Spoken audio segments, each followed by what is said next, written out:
The widow at Zarephath. Some time later the brook dried up because there had been no rain in the land. Then the word of the Lord came to him.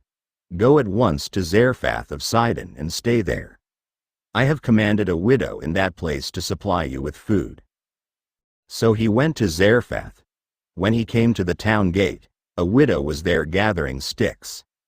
He called to her and asked, Would you bring me a little water in a jar so I may have a drink? As she was going to get it, he called, And bring me, please, a piece of bread. As surely as the Lord your God lives, she replied, I don't have any bread, only a handful of flour in a jar and a little oil in a jug. I am gathering a few sticks to take home and make a meal for myself and my son, that we may eat it and die. Elijah said to her, Don't be afraid. Go home and do as you have said. But first make a small cake of bread for me from what you have and bring it to me, and then make something for yourself and your son. For this is what the Lord, the God of Israel, says. The jar of flour will not be used up and the jug of oil will not run dry until the day the Lord gives rain on the land. She went away and did as Elijah had told her. So there was food every day for Elijah and for the woman and her family. For the jar of flour was not used up and the jug of oil did not run dry, in keeping with the word of the Lord spoken by Elijah.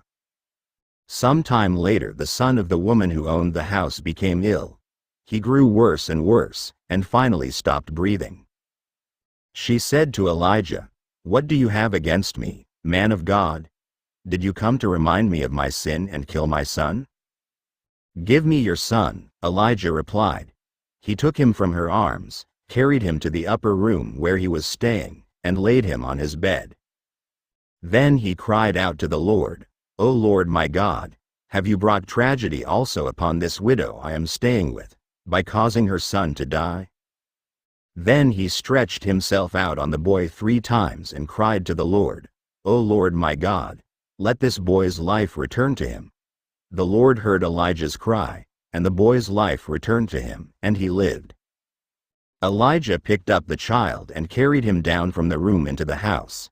He gave him to his mother and said, Look, your son is alive. Then the woman said to Elijah, Now I know that you are a man of God and that the word of the Lord from your mouth is the truth.